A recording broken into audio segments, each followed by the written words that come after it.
Hello, my lovely friends. Welcome to my channel, or welcome back if you've been here before. My name is Kat. Today we are doing a good old anti-haul.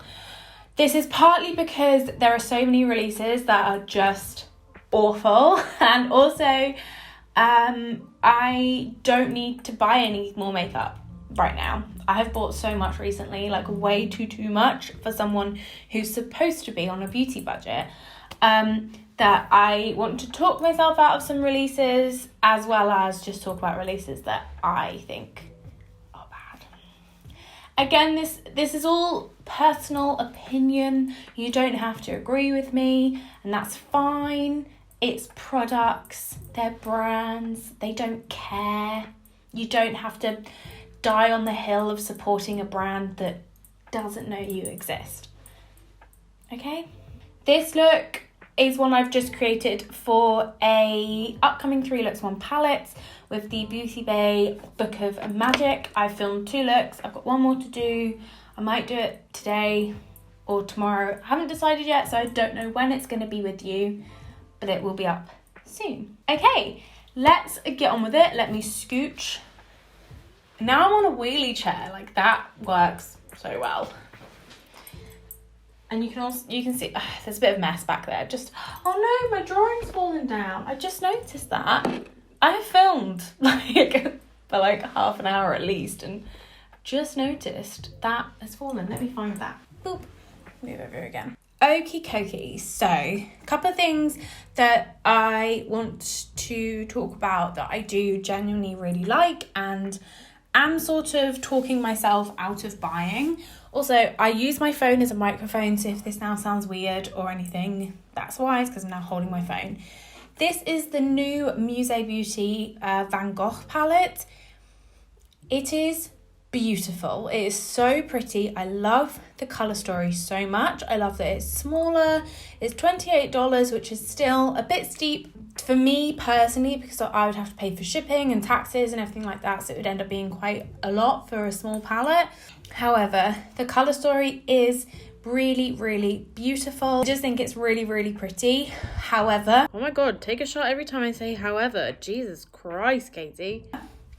I just got the Ace Beauté Vintage Dawn palette, and there are just too many similarities in the shades that I can't warrant having both, because the Vintage Dawn has like the mustardy yellow, it has the yellow shimmer, it has an orange, it has a dark blue, it has a khaki green.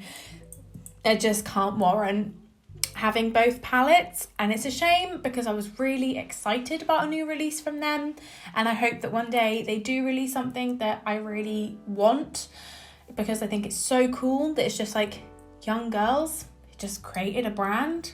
It's really cool. I really like it.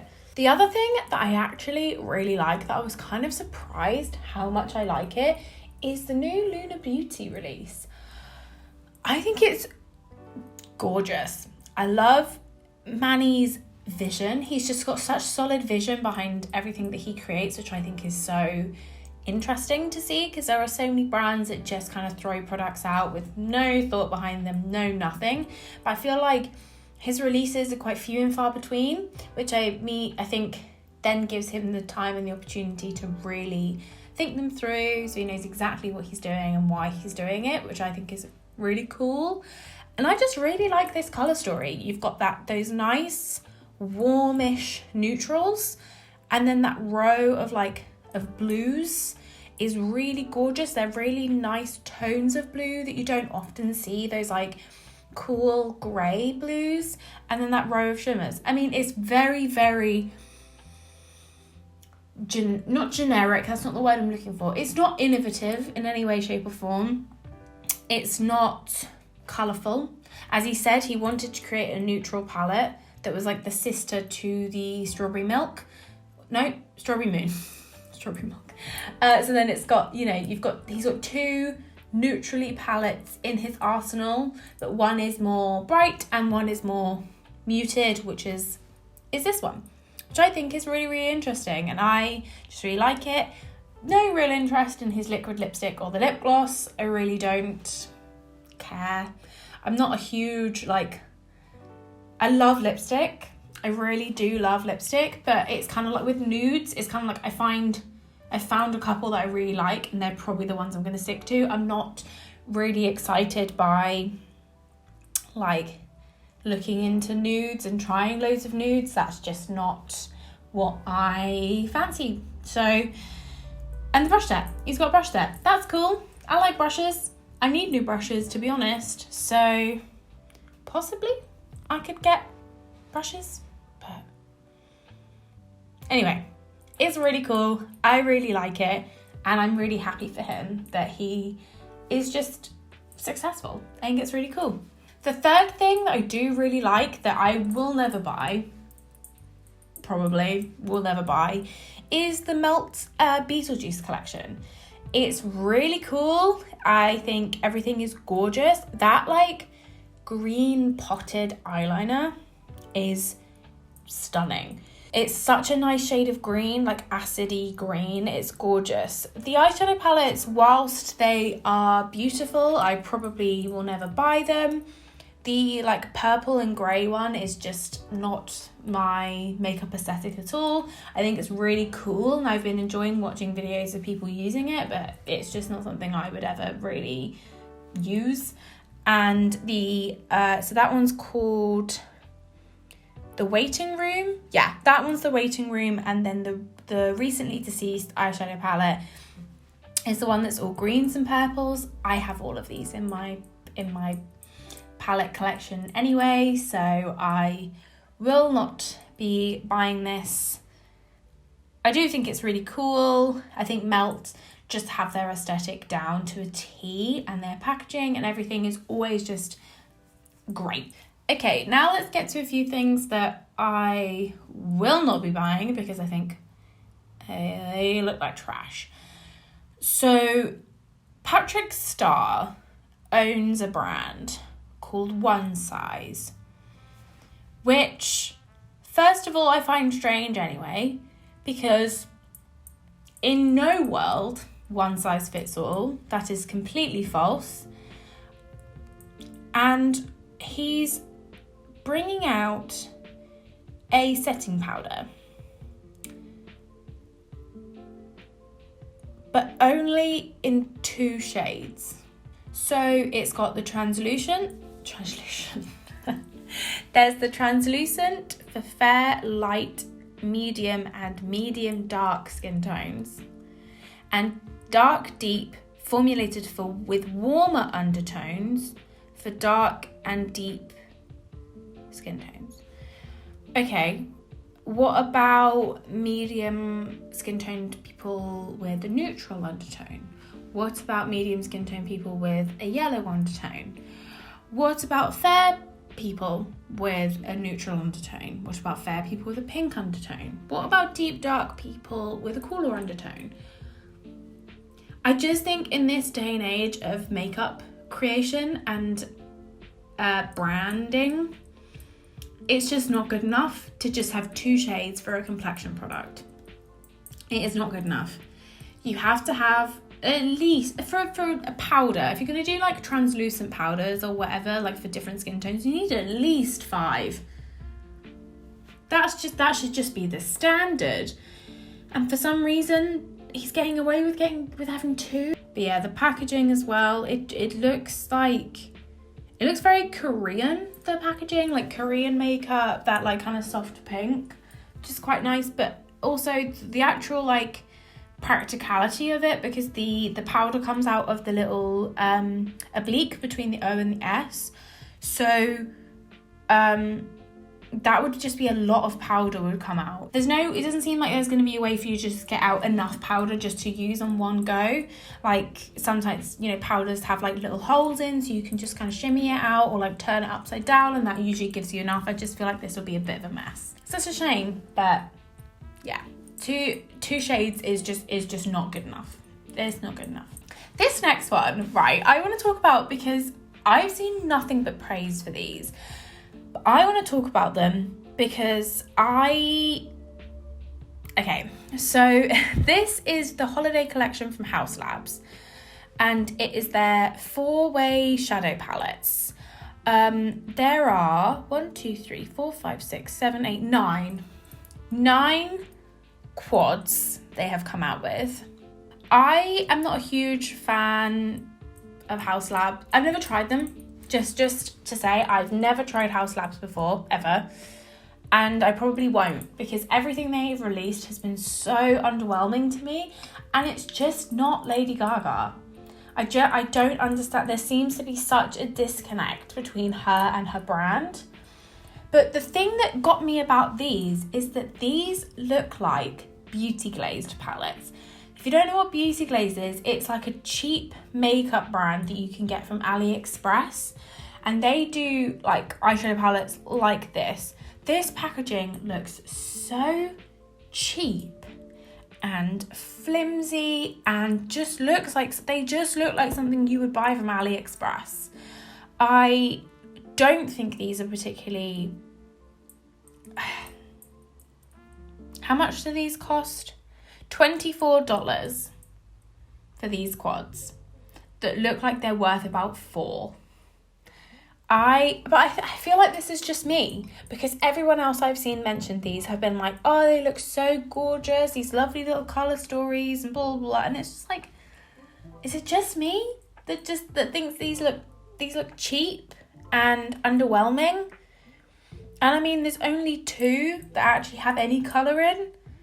And what I will give is that the 2 that have got colour in, I do like the colour stories of.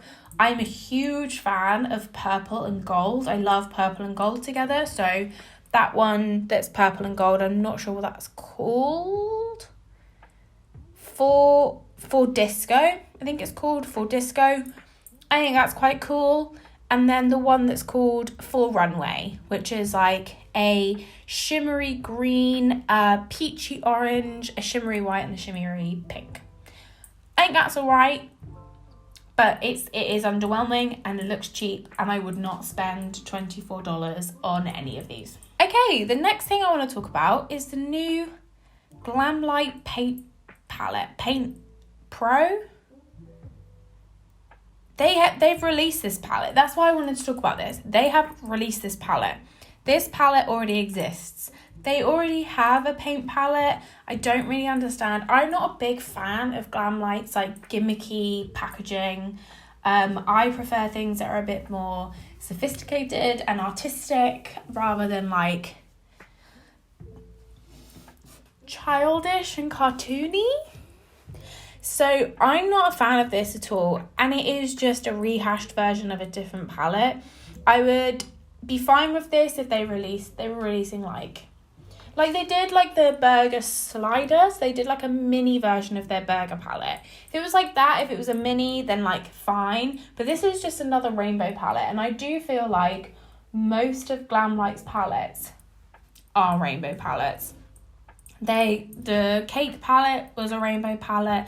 The ice cream one is a rainbow palette, just with some pastels in there as well. I just feel like they're not particularly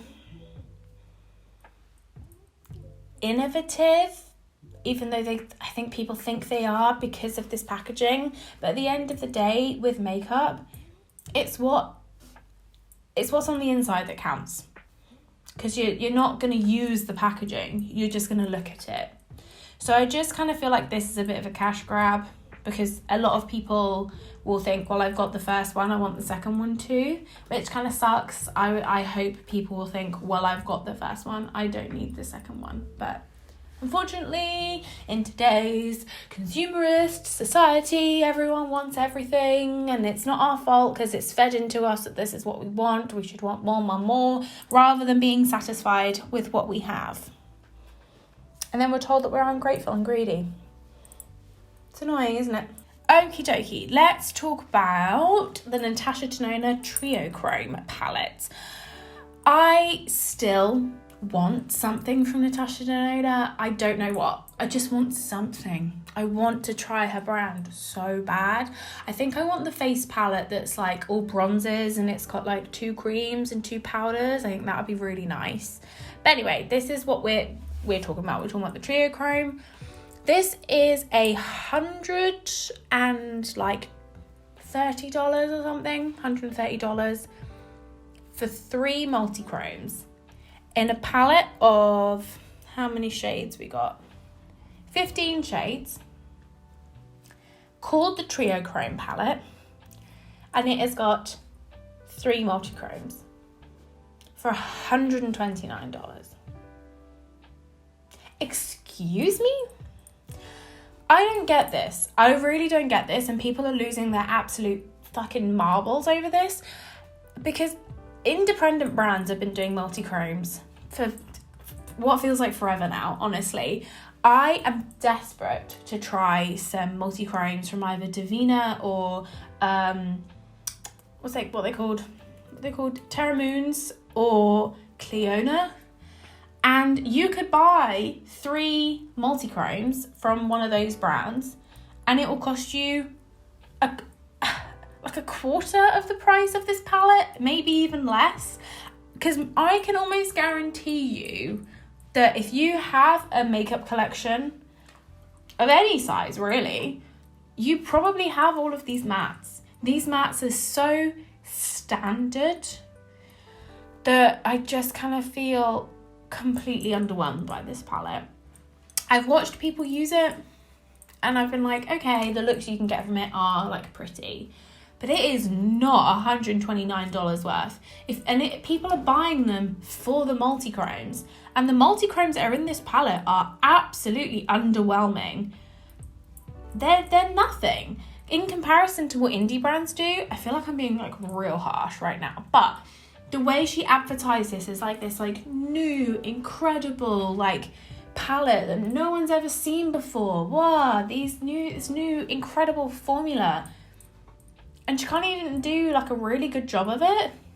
I just feel like they're very lackluster. Like they have the shift, but they do not have the shine and the glimmer. Like that, she did the liquid multi-chromes and they looked fucking stunning. They looked so good. So why wouldn't she want to recreate that in her palette? For me, if I had created liquid multi-chromes that were that beautiful, I would keep reformulating it until it at least matched the liquid multi-chromes.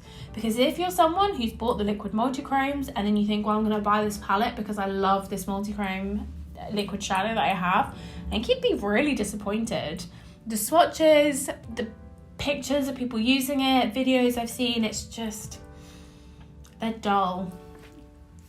And it's a shame, because it had the potential to be something really beautiful. The next thing I want to talk about, I have a feeling I'm going to talk about for a long time. So I'm going to take a break here because my camera's going to die.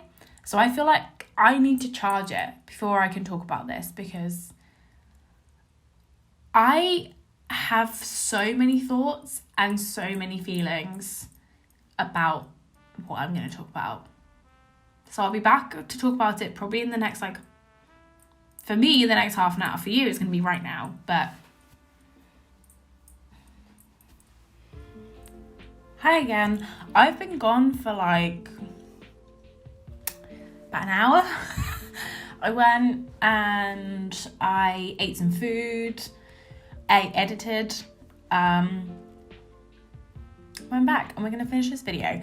I actually went back on to Trend Mood, and there was a couple of other things that I wanted to talk about as well.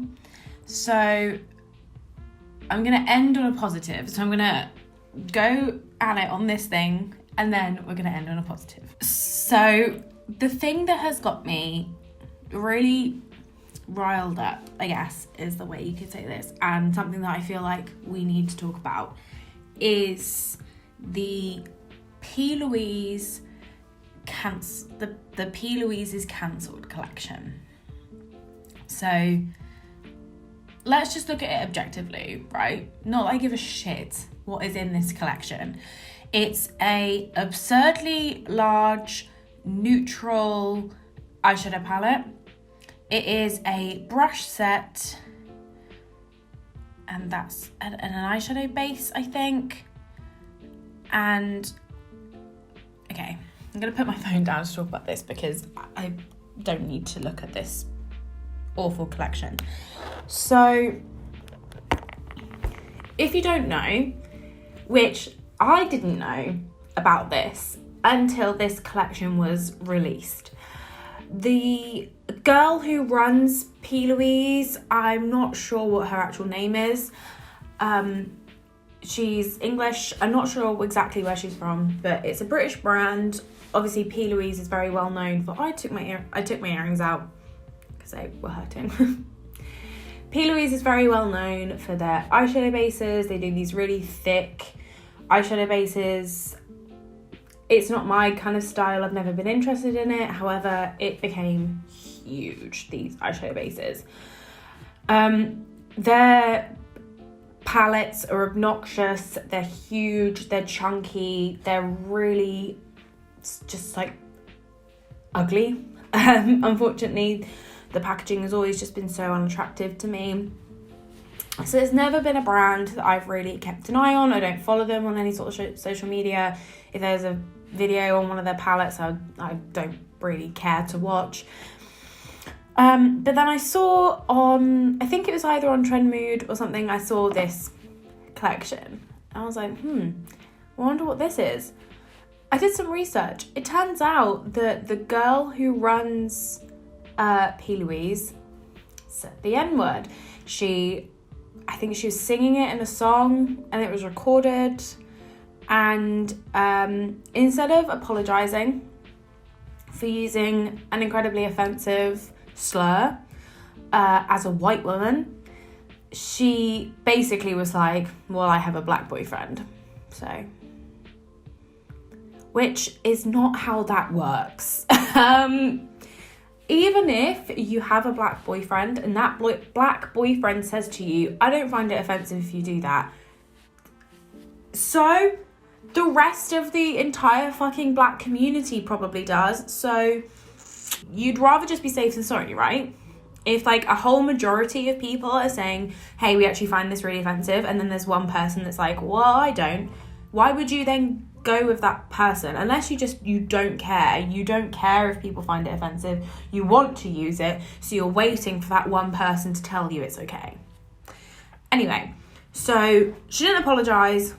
She didn't hold herself accountable, which is all that people were asking of her, was basically just to fucking own up to it and say sorry and understand that there are repercussions to your actions.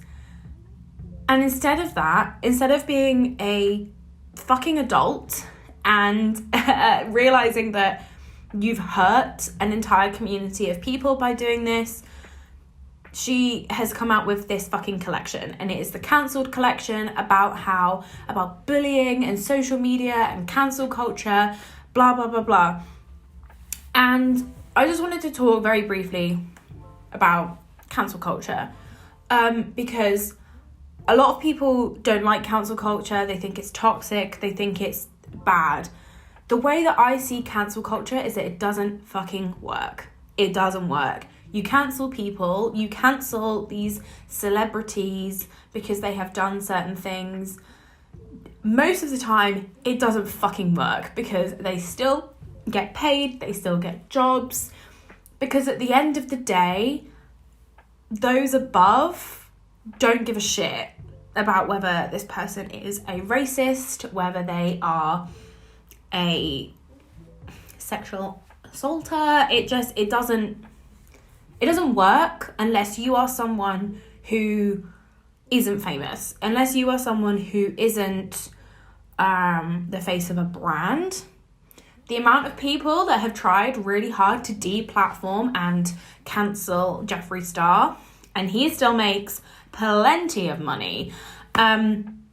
So this is why this kind of pisses me off, because she hasn't been cancelled. She has not been cancelled.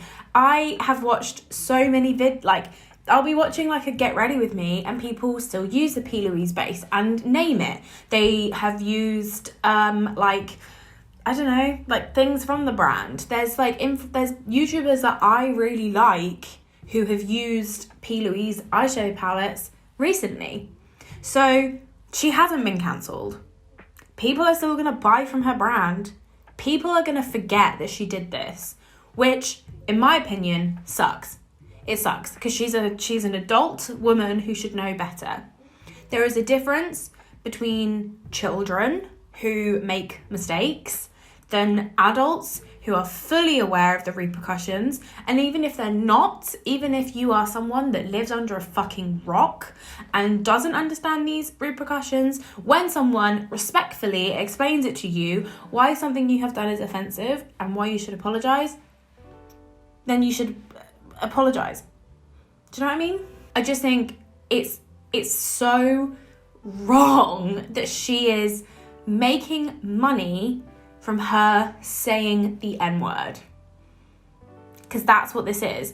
And Abby Williamson spoke about this in her recent anti-haul, and I thought it was so interesting, which was, now that she's released this collection, when you Google Plouise cancelled, it comes up with this collection. It doesn't come up with why she was cancelled. Same with the Jeffree Star controversy palette. That's what comes up. Controversy. It's so interesting, the way that fucking capitalism works. But yeah, that was what making me really pissed off, because I just think it's people aren't bullying you when they're asking you to hold yourself accountable for actions that have harmed people. And it's uncomfortable. It's uncomfortable to accept that you have done these things. I understand that it is hard. It's an uncomfortable feeling, accepting that you have done something wrong. You have been the bad guy. You have been the bigot. It's not a nice feeling. But if you're genuinely remorseful, you have to experience those feelings. You have to work through the horrible feelings, because at the end of the day, those people that you have hurt and offended probably feel worse than you do. People need to remember that their actions have consequences. Isn't that just like crazy? That actions have consequences. When will you learn that your actions have consequences? You know that line of the little boy? Yeah, it fascinates me that people will do these things, won't apologise for them, and then are like, why is everyone being mean to me? Why do you think? That's how I feel about this whole Plouise collection. It's a disaster. And I will never support her brand or her, because of the way that she has reacted to this situation. Let's talk about something a bit more cheerful. So Lethal Cosmetics, who are a really cool German indie brand, which as far as I can see is run by like young women, like college age women, or at least they look that young, which I think is so cool. It means that their ideas are really innovative, and you can tell that it's not just like boring old white men who run a huge company trying to make money. And they have just released the Velvet Dusk collection, and as I describe it, it is the grungy spiritual sibling to this summer's After Dark collection. I remember when the After Dark collection came out. Sorry, I'm not on the side. I remember when the After Dark collection came out because I really wanted to try it, but I couldn't justify it because it was all shades that I already own. And that's kind of how I feel about this palette as well, because all of the mattes I have probably like 4 times over. However, they are bringing out multi-chromes, their own multi-chromes, and 2 of them are in this palette. So they are going to be selling them all individually as well as singles. So I might grab a couple of the multi-chrome singles possibly.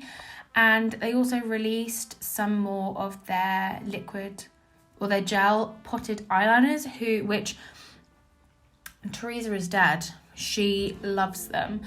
So the like mustardy one is gorgeous. The red one is also gorgeous. So I'm very intrigued by all of this. I'm desperate to try something from Lethal. I just want to try something. I just want to buy things from them. I want to invest in their brand. And I just think it's really cool. It's really cool that the only thing is I have all of these mattes in my Lunar Beauty Moonspell palette. The shimmers are gorgeous, but yeah, I want those multi-chromes. I do want to build myself a palette on their website. I have a few saved. So yeah, it's gorgeous. And I just wanted to end on that. I wanted to just showcase you this beautiful brand who are so cool and interesting and very, very interactive with their audience and their consumers. They always do these polls on Instagram where you help them build palettes. I think that's so cool. It's so fun. I always get involved. And I just really like them. So I thought we could end on a nice positive note. But anyway, that is the end of this video. Thank you so much for watching. I really hope you enjoyed. Let me know if there's anything that you are anti-hauling or anything that you are like trying to convince yourself to not buy because you really want it. I would love to know. I love interacting with you in the comments, so please let me know. And thank you so much. If you liked, please subscribe. I just hit 900 subscribers, which is very exciting. So let's see if we can get me to 1,000. That would be really cool. Do you ever just do things and then you're just like, oh, you're so annoying? That's how I just felt. Anyway, eat good, drink good, and take care of yourself. I will catch you in the next one. Bye.